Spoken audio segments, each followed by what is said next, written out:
저는 오늘 본문 말씀을 가지고 부활신앙이라는 제목으로 말씀의 은혜를 나누고자 합니다. 부활이라는 것은 기독교에서 가장 중요한 신앙입니다. 기독교에서 이 부활 빼놓으면 의미가 없습니다. 가장 중요하고 또 우리 신앙의 최종적인 목표가 되는 거죠. 우리는 이 세상에서만 잘 먹고 잘 사는 것이 아니라 부활해서 영원한 생명을 가지고 천국에서 살아가는 것이 우리의 목표입니다. 우리는 오늘 부활절을 맞이해서 이 부활신앙에 대해서 좀 더 잘 알아보고 우리가 날마다 예수 그리스도의 부활의 능력을 가지고 살아가야 되는 것입니다. 예수 믿는다고 하면서 교회 다닌다고 하면서 이 부활신앙을 갖지 못하고 부활의 소망과 능력을 갖지 못하고 살아가면 그것은 온전한 신앙이 될 수 없는 것입니다. 고린도전서 15장 17절에서 20절까지 보면 그리스도께서 다시 살아나신 일이 없으면 너희의 믿음도 헛되고 너희가 여전히 죄 가운데 있을 것이요 또한 그리스도 안에서 잠자는 자도 망하였으리니 만일 그리스도 안에서 우리가 바라는 것이 다만 이 세상의 삶뿐이면 모든 사람 가운데 우리가 더욱 불쌍한 자이리라. 그러나 이제 그리스도께서 죽은 자 가운데서 다시 살아나사 잠자는 자들의 첫 열매가 되셨도다. 아멘. 부활이 없으면 믿음도 헛된 것입니다. 뭐하러 믿고 천국 갑니까? 부활이 없는. 우리는 부활이 없으면 죄에서 용서도 못 받아요. 예수님이 부활하셨다는 것은 우리 죄를 다 갚아주셨다. 부활하셨다. 부활이 없으면 우리 믿음, 신앙, 우리가 하는 것 아무것도 아니에요. 또 그리스도 안에서 잠자는 자, 성경은 잠자는 자를 죽은 자로 말하는데 지금 예수 믿고 죽은 자들은 다 망했다는 거예요. 부활이 없으면 다 끝났다. 그런데 예수님이 첫 부활의 열매로서 부활하셨기 때문에 예수 그리스도 안에 죽은 자들도 다 부활할 것입니다. 아멘. 예수님의 그 생명을 영원히 누리며 살아갈 것입니다. 아멘. 또한 이 부활이 없으면 예수 믿는 사람 우리들이 이 세상에서 가장 불쌍합니다. 왜 이 세상에서 내가 원하는 것도 못하고 내 뜻대로도 못 살고 왜 예수님 믿고 하나님 경외하면서 살아갑니까? 그리고 죽으면 끝인데 가장 불쌍하고 의미가 없지만 예수님의 부활이기 때문에 이 땅에서 절제도 하고 하나님도 경외하고 양보도 하고 사랑도 실천하고 하나님 믿음 갖고 살아가는 것이 이 땅에서도 하나님의 은혜와 축복 가운데 하나님과 동행하는 삶을 살아가는 것뿐만 아니라 이 세상 끝날 때 영원한 세상 부활에 들어가기 위해 이 믿음을 가지고 살아간다는 거죠. 아멘. 부활이 가장 중요한 것이죠. 우리가 크리스마스 너무나도 기뻐하지만 어떻게 보면은 부활절이 더 중요한 겁니다. 예수님 태어나셨는데 십자가 지시다가 아버지 나 힘들어서 못 지겠어요. 쟤네들 그냥 쟤네들 죄 가운데 죽으라고 하세요. 그러면 끝나는 거예요. 근데 예수님은 묵묵히 그 고난과 고통을 다 받으시고 6시간 동안 그 십자가에서 그 고난을 받으시고 죽으시고 사흘 만에 부활하셨기 때문에 완성이 이루어져요. 그래서 우리에게 모든 것이 다 이루어진 것이고 이 우리는 부활의 소망을 가지고 부활의 능력을 가지고 살아가게 된다는 거예요. 예수 믿으면서도 부활을 믿지 못 죽어봐야 알지. 가봐야 천국 가야지. 교회나 왔다 갔다 하는 거지. 이 땅에서 복이나 받으는데 이런 신앙은 가장 불쌍한 신앙이고 온전하지 못한 신앙. 완전한 부활의 신앙으로 부활의 능력으로 무장해서 이 세상에서도 영혼이 잘 되고 범사가 잘 되고 강건하게 살아가. 또 이 세상에서 고난과 역경이라도 부활신앙으로 이겨내고 또 예수 그리스도의 십자가를 지고 우리가 사명을 감당. 예수 그리스도의 십자가는 예수님처럼 고난당하라는 얘기가 아닙니다. 십자가 지고 채찍맞으라는 얘기. 십자가는 예수님의 사명입니다. 하나님이 주신 일. 십자가를 통해 우리를 구원하시는 게 예수님의 사명. 예수님이 내 제자가 되려면 너희도 너희 십자가를 지고 날 따르라. 예수님같이 십자가 지라는 게 아니라 우리를 통하신 하나님의 사명. 하나님이 우리를 통해 이 땅에서 뭐 하기 원하냐. 선생이 돼서 아들 잘 가르치기 원하냐. 목사가 돼서 복음 전하기 원하냐. 사업가가 돼서 사업을 일으켜서 많은 사람들에게 좋은 영향력을 나타내기 원하냐. 장사하는 사람이 돼서 좋은 물건을 공급하기 원하냐. 모든 사명이 있습니다. 사람은. 우리가 하나님을 경외하고 살지만 이 세상에서 일터에서 하나님이 천직을 주셨어. 천직. 다 주의 종이 되고 목사가 되고 각자 주신 재능과 달란트를 가지고 거기서 하나님과 이웃을 섬길 때 십자가를 지고 사명을 감당하게 되는 것입니다. 예수님의 사명은 십자가에서 죽는 거고 그거 이뤘기 때문에 우리가 십자가 죽을 필요 없습니다. 채찍 맞을 필요 없습니다. 우리는 하나님 주신 재능과 달란트와 환경에서 내가 어떻게 하면 이 자리에서 하나님을 경외하고 이웃을 섬길까? 그 십자가를 지고 하나님께 영광 돌리며 살아가야 된다는 거죠. 첫 번째로 오늘 본문에 보면은 예수님을 믿지 않고 부활을 믿지 않는 신앙인들이 있어요. 하나님을 믿었습니다. 특별히 오늘 본문에 나온 사람들은 누구냐면은 사두개인들과 제사장들입니다. 사두개인들은 종교 지도자입니다. 하나님을 제일 잘 섬긴다고 해서 제사장 역할하고 사람들 가리키는 이 종교 지도자들이 부활을 믿지 않았다. 참 아이러니하죠. 하나님을 알고 하나님을 잘 섬긴다고 그러고 믿음을 가르친다고 하면서 부활을 합니다. 세속적인 현세적인 신앙입니다. 이 사두개인들과 제사장들의 이 근본적인 모습을 보면 태어날 때부터 모태신앙으로 제사장으로 태어납니다.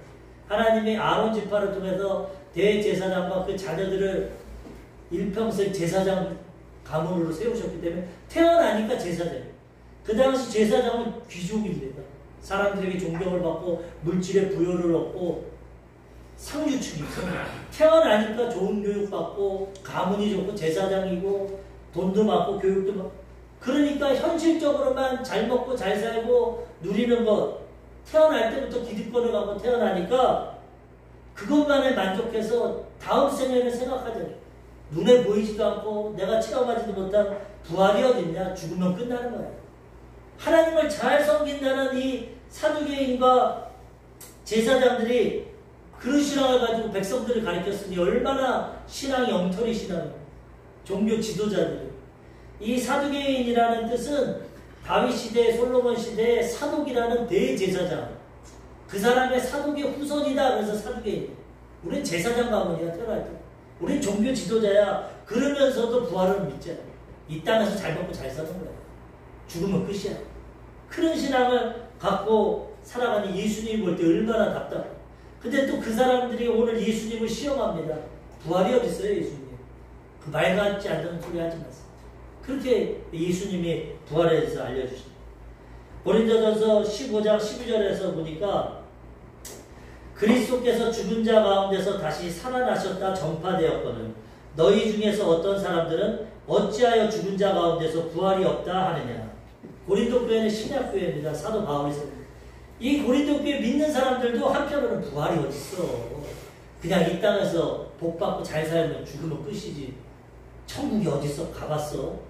예수 믿으면서도 이런 사람이 바울이 그럽니다. 예수님이 죽었다가 살아났다고 우리가 복음을 전했는데 어떤 사람들이 죽은 가운데서 부활이 없다. 잘못된 신앙이다. 엉터리 신앙이다. 그런 신앙 가지면 안 된다. 그랬는데 예수님 시대에도 이 바리새인들이 아니라 사두개인들이 이러한 신앙을 가졌다는 예수님을 시험합니다. 오늘 본문 말씀에 뭐라고 시험하냐면 마태복음 22장 23절에서 24절 부활이 없다 하는 사두개인들이 그날 예수께 와서 물어 이르되 선생님이여 모세가 일렀으되 사람이 만일 자식이 없이 죽으면 그 동생이 그 아내에게 장가들어 형을 위하여 상속자를 세울지니라 하였나이다. 모든 백성이 예수님을 메시아로 모시고 다윗의 자손이 우리를 구원하소서 그리고 예루살렘 입성하시고 하니까 그 백성들의 그 지도력 때문에 예수님 무시하지 못하고 선생이여 그러면서 시험하는 거예요. 부활이 없다는 사두개인 이 종교 지도자들이 시험해서 예수님 모세오경 알죠? 이 사두개인들은 그 당시에도 모세오경만 믿습니다. 모세오경 5가지. 창세기, 출애굽기, 레위기, 민수기, 신명 요것만 믿습니다. 그 외에 성경은 안 믿습니다. 이렇게 치우치고 잘못된 신앙인데 예수님한테 모세오경 아시죠? 그러면서 모세가 신명기에 보면은 어느 남자가 결혼을 해서 자식을 낳아서 대를 이어야 되는데 자식을 못 낳고 죽어버렸습니다. 그러면 신명기에 그 동생이 대를 이어줘요. 그 둘째 동생이 결혼해서 대를 이어주려고 했는데 또 죽었어. 셋째도 죽었어. 7명의 형제가 다 죽었습니다. 그러면 부활 때는 이 여자가 누구 아내가 됩니까? 엉터리죠. 그런 부활이 어디 있습니까? 죽음이 어디 있습니까? 죽었다 살아난 게 어디 있습니까? 이 예를 가지고 예수님을 시험하고 당신이 전하는 부활? 그건 잘못된 것입니다. 이들은 모세오경만 믿는 치우치는 신앙인데 그 신명기에는 구약에는 이렇게 씁니다. 남자의 대를 잇는 것을 중요히 여겼기 때문에 형제가 대를 잇지 못하면 동생이 이어주고 형수랑 결혼해서 대를 이어주고 이게 계대 혼인법입니다. 대를 이어주고 하나님이 그 명령을 하셨어요. 그런데 그 명령에 따라 보면 부활이 이루어질 수 없다. 부활 후에는 그럼 누구 무익이 되냐? 뭐 맞지도 않는 이론을 가지고 예수님을 시험합니다. 그 계대 혼인법은 신명기에 보면은 25장 5절에서 6절에 보면 이렇게 나옵니다. 형제들이 함께 사는데 그중 하나가 죽고 아들이었거든. 그 죽은 자의 아내는 나가서 타인에게 시집가지 말 것이요. 그의 남편의 형제가 그에게로 들어가서 그를 맞이하여 아내로 삼아 그의 남편의 형제된 의무를 그에게 다 행할 것이요. 그 여인이 낳은 첫 아들이 그 죽은 형제의 이름을 잊게 하여 그 이름이 이스라엘 중에서 끊어지지 않게 할 것이니라. 구약에는 이 가문을 잇는 것을 중요해요. 신약시대엔 이것도 중요하다.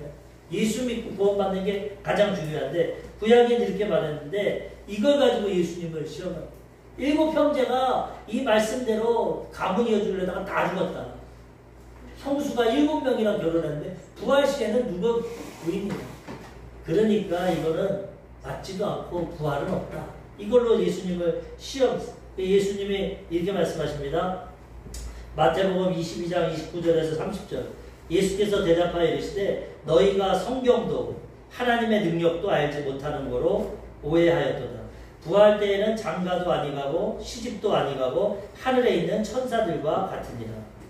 너희가 모세오경만 믿는다고 하는데 너희는 지도자라고 그러고 제사장이라고 하는데 성경도 모르고 하나님의 능력도 모르고 성경도 올바로 알지 못하고 하나님의 능력도 알지 못하고 또 부활 때는 지금 이 세상과 틀리다.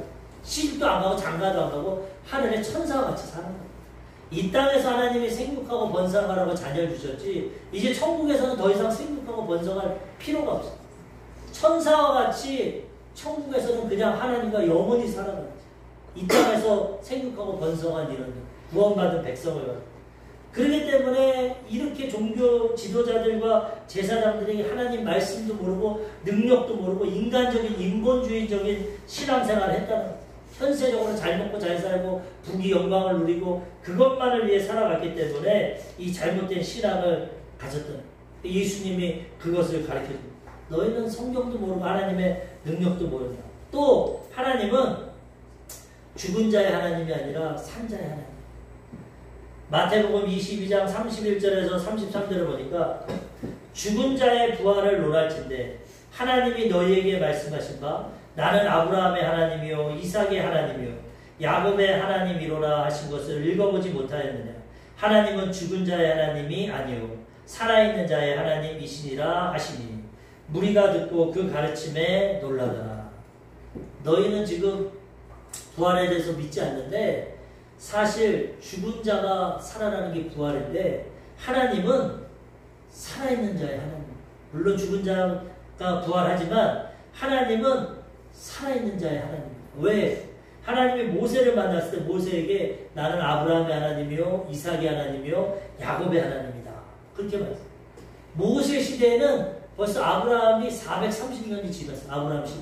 400년이 지났는데도 하나님은 지금 살아있는 모세야 내가 너에게 나타났는데 나는 누구냐? 너의 조상 아브라함과 이삭과 야곱이야. 죽은 걸로 생각하지만 그들은 지금 낙원에 살아있어 다시. 나중에 예수 그리스도 부활할 때 완전히 부활하지만 지금 육체는 죽었지만 영혼은 낙원에 있기 때문에 그들은 살아있고 하나님은 살아있는 자의 하나님을 얘기하지 너희같이 죽으면 끝이나 부활이 없다. 그런 하나님. 너희가 죽으면 끝난다고 생각하지만 그렇지. 우리는 죽으면 영생의 부활로 영벌의 부활로 살아날 것이고 예수 믿고 구원받은 자는 영원한 생명의 부활로 살아나는 것이고 자기 죄 가운데 믿지 않고 죽은 자들은 영벌의 영원한 심판의 부활로 살아나는 둘째 사망, 둘째 부활을 말씀하고 우리가 그것을 두고 놀랐어요. 지금까지 부활에 대해서 이렇게 몰랐는데 하나님은 산자의 하나님이시고 그 다음에 아브라함과 이삭과 야곱도 지금 살아있고 낙원에 그 다음에 부활하는구나 이것을 깨닫게 됐다는 거예요. 이 부활은 이성적으로 인간적으로 알 수가 없어요. 우리 경험으로. 그래서 하나님 영적인 양식 말씀을 통해서 성령의 감동을 통해서 이게 믿어지는 거죠. 사실 이성적으로 어떻게 믿겠습니까? 사람은 보고 체험한 것만 믿죠. 눈으로 못 보고 영적인 세계 안 보이는데 어느 누가 이 부활을 믿겠어요? 인간적으로는 절대 못 믿어요. 아무리 박사고 학자고 모든 세상의 지식을 다 가져도 그거는 알 수 없어요. 하나님의 나라, 영적인 눈을 가지고 하나님 말씀과 성령을 통해서만은 이것을 깨달을 수 있다는 거죠. 우리가 부활을 믿기 위해서는 하나님의 성령이 우리를 깨닫게 해주고 감동시켜줘야 믿을 수 있어요. 예수님이 하나님의 아들인 것을 믿고 고백하는 것도 성령이 하시는 거고, 이 부활을 확실히 믿고 내가 죽어도 살고 부활한다는 것을 믿을 수 있는 것은 성령이 감화감동해 주셔야 됩니다. 우린 이 믿음 가져야지. 이 믿음 없이 그냥 교회만 왔다 갔다 하고 이 땅에서만 잘 산다, 그것은 온전한 신앙이 되지 않습니다. 부활절을 맞이해서 우리는 이러한 온전한 믿음과 신앙을 가져야 된다는 것입니다. 김진규 감독님이라고 세계 최초로 드로잉쇼라고 그림을 그리는 쇼입니다. 이것을 만든 창시자라고 하는데, 이 사람은 태어날 때 재능이 그림 그리는 게 너무나 행복하고 좋았어요. 그래서 그림을 어렸을 때부터 열심히 그렸는데, 시간이 가면 갈수록 그림 그리는 게 행복하죠. 처음에는 재능을 갖고 행복하게 그렸는데 그리다 보니까 자꾸 경쟁이 됩니다. 좋은 학교, 중학교, 고등학교, 대학을 가야 출세하고 성공하는데, 이게 경쟁이 되다 보니까 스트레스를 받게 되고 그림 그리는 게 기쁘지가 않아요. 그런데도 성공해야 되니까 열심히 해서 좋은 학교를 들어가고 나중에 홍익대학교 들어가서 거기서 그림 공부를 하고 나중에 교수까지 됐는데, 그래서 자기가 그림을 그리고 성공한 것 같았지만 너무나 이 경쟁적인 거 노력 가운데 중압 가운데 공황장애 갔어. 공황장애 가서 숨을 쉬지 못하고 사람들을 만나지 못하고 너무나 괴롭고 힘듭니다. 주변에서 친구들이 너 결혼 좀 해라. 결혼하고 아들 딸 낳고 공황장애 없어도 마음 행복할 거야. 그 말 듣고 결혼을 했어. 결혼을 하니까 공황장애가 더 옵니다. 자식을 어떻게 키우나 아라는 어떻게 더 부담이고 공황장애가 더 커졌어. 그래가지고 맨 처음에는 한 달에 한 번 오던 것이 일주일에 한 번은 매일 숨이 안 쉬어지고 죽을 것 같고, 그 다음에 이제 증상이 더해져서 어떡하냐, 환상을 봅니다. 환상. 벽에서 검은 손이 나와가지고 자기를 막 괴롭힙니다. 벽에서. 그걸 보면 이불을 뒤집어 쓰고 막 괴로워하고 숨을 쉬지 못하고 죽을 것만 같은데, 하루는 벽에서 검은 손이 나와서 또 이제 죽겠구나 공황장애구나 하는데 갑자기 귀에서 할렐루야 할렐루야 소리가 차장이 됩니다. 어린 천사들이 귀에서 할렐루야. 그래서 자기가 이게 교회가 뭔가, 이 가정은 교회를 믿는 가정이 아니에요. 근데 유일하게 누님이 교회를 다녀요. 누님 한 분이 교회를 다녀요. 자기가 그분이 간증하면서 얘기해요. 만약에 그때 나무야비탑이 들렸으면 불교로 갔을 거예요. 근데 할렐루야가 들려서 누님한테 전화해요. 누님, 내가 이렇게 이상한 걸 보고 내가 숨을 못 쉬고 죽겠는데 나 좀 살려달라고. 집으로 와라. 내가 기도해 줄게. 그래가지고 조금 상황이 낮아서 집으로 갔답니다. 집으로 가니까 누님이 자기를 눕힌 다음에 무릎을 막 기도를 해요. 누님이 성격이 강해서 막 강하게 기도를 해요. 처음에는 하나님 아버지 내 동생 치료해 주셔야 되지만 나중에는 막 방언 기도를 해요. 듣도 못한 이상한 방언. 야, 우리 누님이 언제 이렇게 됐나? 이상하기도 하고 믿어지지도 않는데, 공황장애 그 증상과 몸이 굳어지는 것이 기도를 받고 나니까 풀어졌어. 이 누님의 매형이 전도사였답니다. 신학교 다니고 전도사. 그분이 와서 같이 기도를 하는데 몸이 굳어지는 게 풀어지고 숨이 쉬어지더래요. 그래서 이상하다. 그러니까 그 매형이 천하 하나님이 부르시는 것 같아요. 우리 이번 주부터 교회 가자. 우리 교회 가면 하나님이 이거 치료해 줄까 하니까. 네, 형님 갈게요. 그랬으면 좋은데 그렇지 않아. 그런 게 어딨어요. 우연하게 나온 거죠. 난 교회 안 가요. 자기가 생각해보니까 교회 가면 주일날 놀러도 못 가지. 교회 가면 술도 못 먹고, 공황장애 때문에 술을 엄청 먹었대. 술도 못 먹지. 제약되는 게 나지. 뭐하러 내가 교회를 가냐, 자유국에서. 그리고 그냥 몸이 괜찮으니까 그냥 돌아서 나가. 집에 갔는데 좀 있으니까 또 공황장애가 또 왔어. 숨이 안 쉬어지고 또 고통이 있는. 그래가지고 병원에 실려갔는데 그때 자기가 죽음을 치렀어. 응급실에 가서 실려갔는데 보니까 숨이 안 쉬어, 숨이. 근데 자기가 죽음을 체험할 때 체험한 것이, 죽을 때 이 큰 음성이 들린답니다. 너는 죽었다. 쿵 하면서 넌 죽었다. 그때 자기 몸이 빠져나와, 영혼. 자기 영혼이 나와서 자기 육체를, 사람들이 막 심폐소생해서. 근데 누님이 막 옆에서 기도하고 막 하는데 또 다시 영혼이 들어. 아직 죽을 때가 안 돼서 그랬는지 몇 번을 들어갔다 나갔다 하다가 다시 살아났다. 근데 그 죽은 순간에 영혼이 나갔을 때 자기 일생이 보인답니다. 일생이. 자기도 그런 얘기 예전에 많이 들어봤지만 자기가 초등학교 때부터 지금까지 살았던 모든 것이, 근데 그게 하나하나 보이는 게 아니라 순식간에 다 보여. 그러니까 이 영적인 세계는 우리 이성적인 세계는 틀린, 뭐 과거 이렇게 보이는 게 아니라 한 번에 자기 전체 미래를 보고 근데 깨닫는 게 죄덩어리, 죄덩어리. 얼마나 내가 죄를 졌는지 모르. 내가 이래서 지옥 가는구나.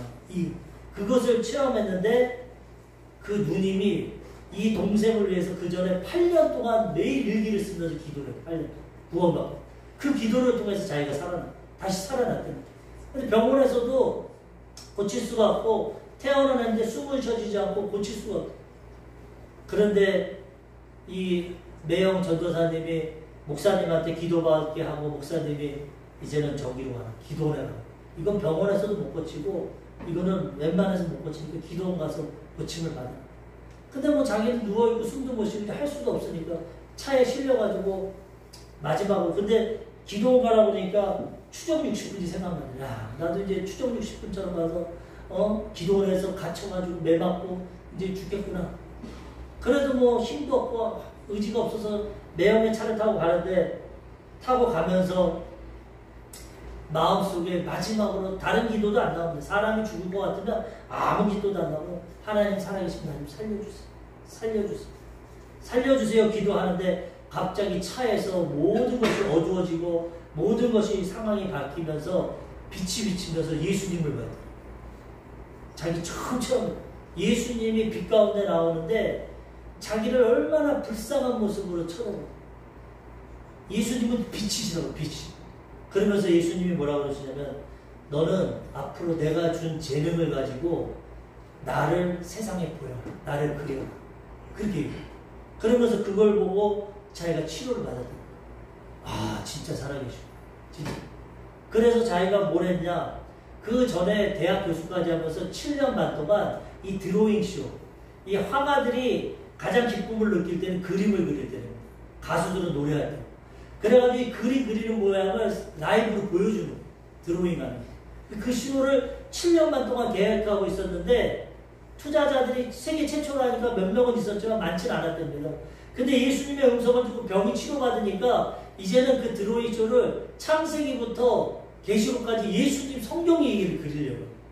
그래가지고 투자자를 모으고, 나 예수님 만나고 공황장애 낫고 고침받았는데, 술도 끊고 고침받았는데 이제 내가 성경 이야기를 그리겠다. 이 쇼를 할 테니까 투자해달라고 했더니 막 의자를 던지고, 어떻게 예수 그려서 돈 버냐, 투자자들이 다 나가고. 그래서 예수님, 내가 하나님 뜻대로 하려는데 왜 이렇게 어려움이 옵니까? 그래서 있는 돈 없는 돈 빚을 지고 막 해가지고 대학로에다가 1000평짜리 대관실을 빌려가지고 처음으로 한 달 동안 그 드로잉쇼를 하는 거였어요. 빚을 내가지고. 그런데 얼마나 두렵고 떨리는지, 가난한 거는 그냥 배고프면 되는데 빚을 지니까 그 중압감이 엄청나게 듭니다. 7년 반에 투자자들이 떠났는데 2년 동안 더 준비해서 10년 만에 그걸 대학로에서, 자기는 너무나 가슴이 뛰고 대학로 그 한복판에 세상적인 문화가 가득한데 거기에 예수님 부활의 그 프랜카드를 걸고 예수님이 드로잉쇼를 한다고 막 이제는 예수님이 도와주셔서 돈도 많이 벌고 성공하고 나는 출세할 거야 하고 기도하고, 있는 돈 없는 돈 다 빌려서 한 달로 열어서 처음으로 오픈을 했는데 첫날에 5명 왔다. 300석이에요. 예수님 왜 이래요? 주님 시킨 대로 했는데 이러면 안 돼요. 둘째 날에 3명, 셋째 날에 4명. 야, 망했구나. 완전히 망했구나. 나 이제 끝장났구나. 빛처럼. 예수님 뜻대로 된대요. 그럼 이제 모든 것이 망해버리고, 이제 사람들은 그 스태프들한테도 돈이 없어가지고 이거 표 팔아가지고 돈 준다고 했는데 돈도 못 주게 생겼고.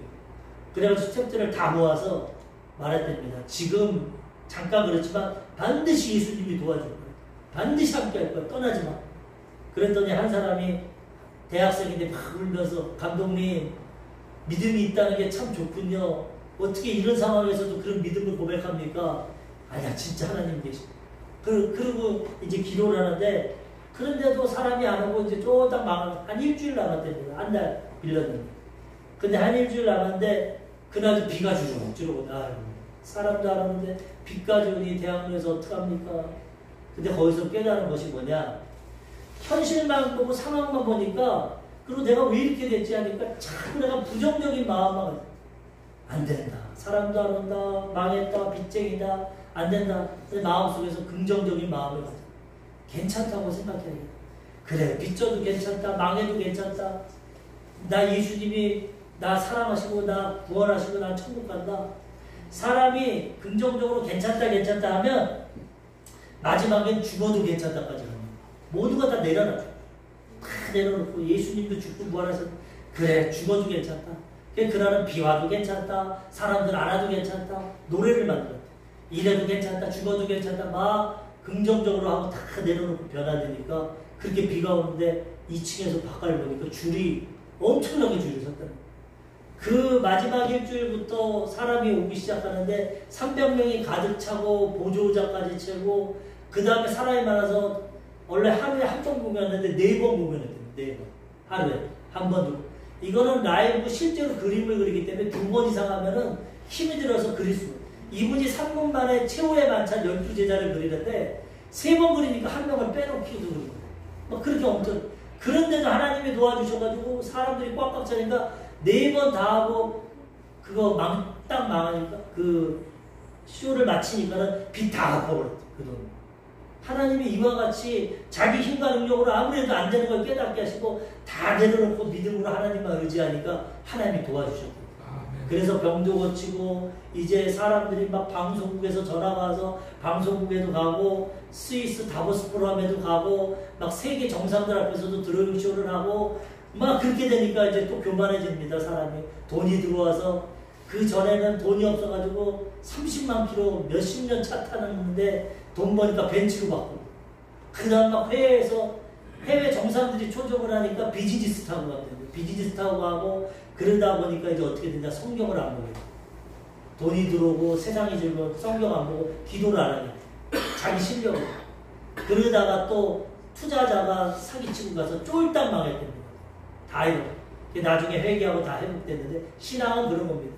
신앙은 하나님 잘 믿다가 또 넘어지다가 또 회개하고 그래서 결국적으로 성장해서 천국 들어가요. 완전한 사람은 아무도. 잘 나가면 또 하나님과 멀어져. 자기는 그렇게 돈 많이 벌고 기적을 체험하면 진짜 하나님 잘 섬길 줄 알았는데 자기도 모르게 점점 하나님 멀어지고 세상으로. 하나님이 또 자기를 버리지 않아요. 그래서 자기가 그런 고백을 하는데 이와 같이 이성적으로 머리적으로 믿는 하나님이 아니라 체험적으로 삶에서 정말 죽음을 체험하고 부활을 체험하고 이 하나님을 체험하니까 그 믿음 가지고 지금 살아가고 있다는 거예요. 우리들도 우리 이성과 지식으로는 예수님 못 믿습니다. 아무리 제가 설교 많이 해도 잔소리밖에. 정말 하나님의 성령의 감동을 통해서 우리 삶에서 하나님 만나고 이 말씀이 믿어지고 깨달아질 때 부활의 능력을 체험할 때 우리가 진짜 변화되고 능력 있는 신앙생활을 하게 된다는 것입니다. 두 번째로 율법적인 신앙입니다. 부활을 믿지 않는 이 제사장들이 있었고 두 번째로 그 당시 또 가장 하나님을 잘 섬긴다는 바리새인들. 율법을 다 지키는 사람들. 이 율법적인 신앙들이죠.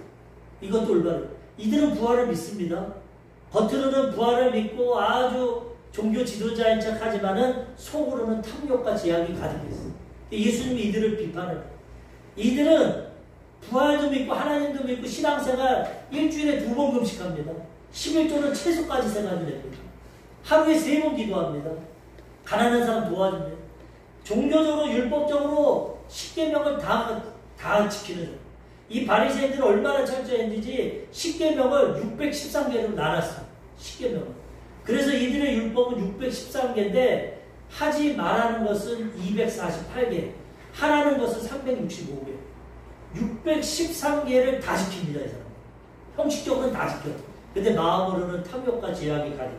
예수님이 그들의 이중성, 외식하는 위선자들은 우리 한국교회가 지금 많이 부흥되고 성장되고 기독교가 있지만 기독교인들이 손가락질 받는 게 이 바리새인들처럼 교회는 왔다 갔다 하고 헌금을 하고 종교생활을 하지만 세상에서 빛과 소금의 역할을 합니다. 자기중심적, 이기적이에요.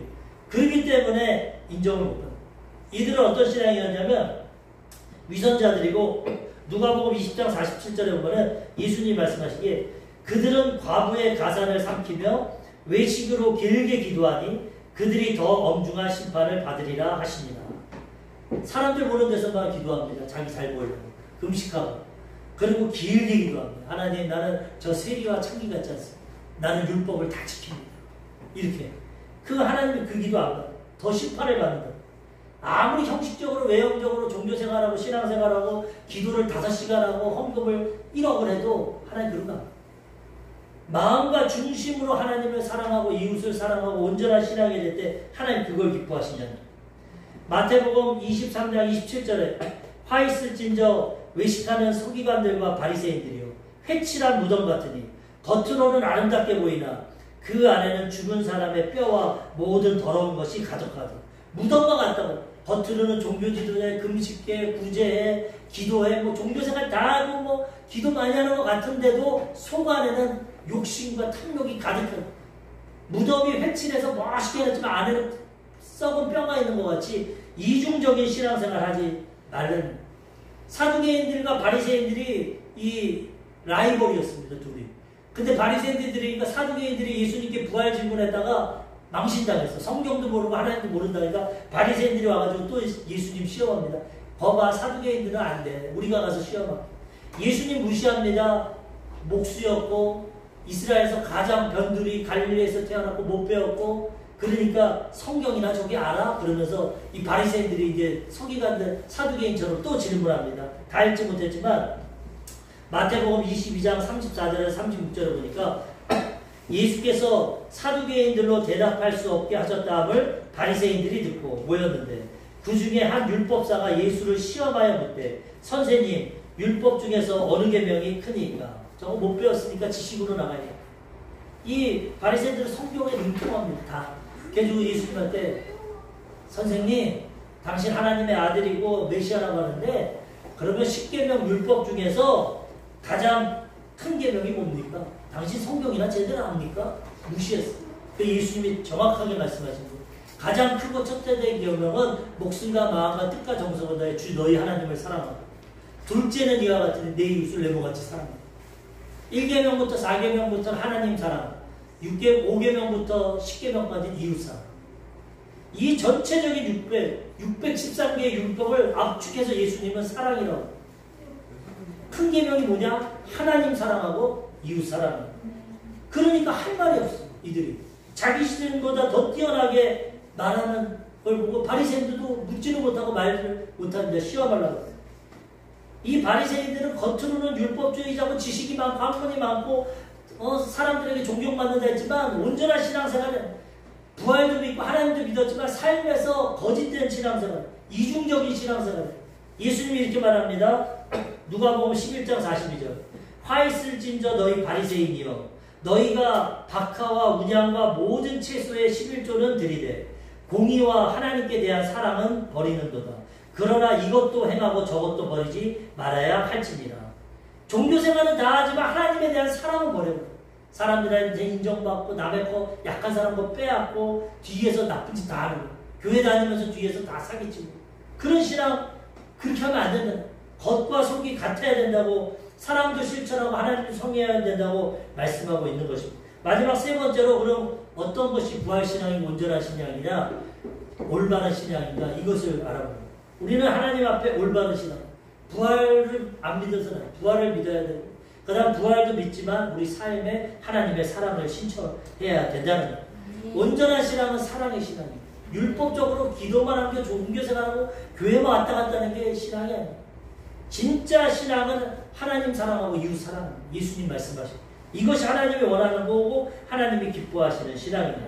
마태복음 22장 37절에서 40절 예수께서 이르시되 내 마음을 다하고 목숨을 다하고 뜻을 다하여 주 너희 하나님을 사랑하라 하셨으니 이것이 크고 첫째 되는 계명이요 둘째는 그와 같으니 내 이웃을 내 자신과 같이 사랑하라 하셨으니 이 두 계명이 온 율법과 선지자의 강령이니라.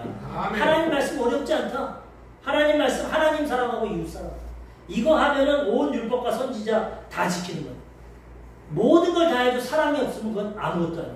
하나님은 사랑이시라고 말씀하고 있습니다. 요한일서 3장 14절 우리는 형제를 사랑함으로써 사망에서 옮겨 생명으로 들어간 줄을 알거니와 사랑하지 아니하는 자는 사망에 머물러 있느니.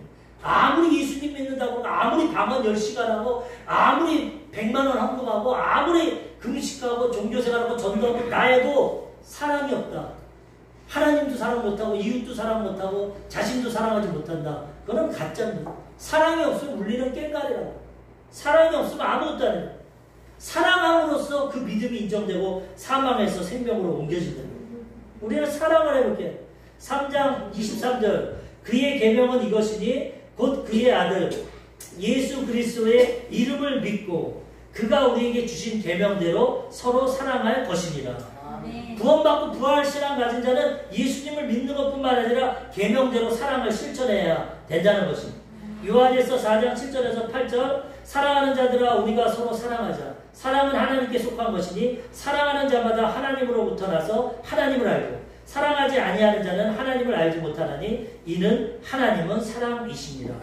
사랑 안 하고 형제를 미워하면 그 사람은 가짜라는 거예요. 하나님을 알지 못한다는 거예요.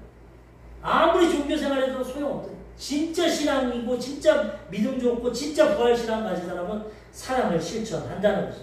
요한일서 4장 9절 하나님의 사랑이 우리에게 이렇게 나타난 바 되셨습니다. 하나님이 자기의 독생자를 세상에 보내시면 그로 말미암아 우리를 살리려 하심이라. 왜 예수님이 오늘 부활했습니까? 왜 죽으셨습니까? 사랑하기 때문에 우리 구원하셨습니다. 하나님이 세상을 이처럼 사랑하사 독생자를 주셨습니다. 이는 저를 믿는 자마다 멸망치 않고 영생을 얻게 하려 하심이라. 사랑으로 죽고 부활하셨습니다. 우리도 온전한 신앙이면 율법도 지키고 부활도 믿어야 되지만 우리 삶의 사랑을 실천해. 당장 내 아내, 남편, 내 자녀, 부모, 내 직장 동료, 이웃 미워하고 사랑하지 않는다면 그 사람은 올바른 신앙. 부활의 은혜를 못 깨요. 이 부활을 이루는 건 사랑으로 이루는 겁니다. 우리가 진정한 신앙이면 이 사랑 실천하고 나아가야 된다는 거예요. 아까 그 드로잉 하신 분이 예수님 직접 빛으로 본 거 그리고 그 다음에 예수님과 대화하다가 또 물어봤답니다. 예수님 십자가 지실 때 너무 힘드셨죠? 어떠셨어요? 예수님이 아니 난 너무 기뻤어. 너는 이거를 그려서 보여줘. 가시관을 쓰고 십자가를 지는데 웃고 계셔. 제가 전번주에 말한 것처럼 고난이 고난이지만 그 고난을 통해서 우리를 구원하실 것을 생각해서 기뻤다는 거예요. 어머니가 아기 낳을 때 그 산고의 고통을 느끼지만 자녀를 낳으면 그 기쁨이 커서 또 자녀를 낳는 거예요. 예수님이 십자가 고난 너무나 힘드셨지만 이 고난 때문에 내가 죽고 저들을 위해서 내가 죽고 부활함으로 저들을 살린다는 것을 가지고 웃으셨다는 거예요. 나중에 한번 유튜브에서 보십시오. 예수님 십자가를 그리는데 웃고 계시죠. 오늘도 주님은 우리를 위해 죽으시고 부활하시고 우리를 사랑하시고 사랑으로 모든 것을 다 이루어 주셨다. 우리가 온전한 부활신앙을 가졌다면 우리도 이 사랑 실천하며 원수도 사랑하며 용서하며 살아가야 된다는 거예요. 19세기 러시아 황제 니콜라이 1세가 평복을 입고 군인복을 입고 시찰을 많이 했는데 하루는 저녁에 군인 막사에 갔는데 한 막사에 불이 켜져 있어. 그래서 이 황제가 딱 들어가 보니까 자기가 가장 사랑하는 그 군인의 아들이야, 장군. 근데 이 아들이 머리맡에 총이 놓여 있고 자고 있어. 그게 뭔가 해서 보니까 유서를 써놨어. 내가 여기서 군대에서 인정을 받아서 재무 이 돈 관리를 했는데 그거를 가지고 횡령을 해서 도박을 했는데 갚을 수가 없어. 그래서 나는 내 죽음으로 대신하겠습니다. 죽으려고 갈등하다가 잠이 들어. 황제가 그걸 보고 그 유서 밑에다가 니콜라이스 1세 황제가 이 빚은 다 갚았다. 그러고 나가버렸어. 아침에 눈을 떠보니까 황제가 다 갚아줬다. 이게 뭡니까? 예수님이 우리의 죽음과 죄와 사망을 다 갚아주셨다. 그 사람은 갚을 능력이 없었지만 황제가 실제적으로 갚아줘서 이 사람은 다 해결돼. 우리는 일평생 죄인이고 죽을 수밖에 없지만 예수님이 오늘 십자가에서 다 갚아주신 것입니다. 부활의 능력으로 확증해 주셨다. 옛날에 조선시대에서 만냥을 갚으면 감옥에서 나와서 왔다 갔다. 아, 저 사람 빚 갚아서 나오는구나. 예수님이 못 갚았으면 지금도 무덤에 있어. 근데 예수님 2000년 전에 부활하셔서 50일 동안 제자들에게 다 보여주세요. 다 갚아주셨다. 우리는 그 부활을 믿으면 우리도 용서받고 부활하며 영생을 누리며 살아가게 되는 것입니다. 이 부활 온전한 신앙을 가지고 하나님 사랑 실천하고 부활의 능력으로 살아가시기를 주님의 이름으로 축원합니다. 아멘.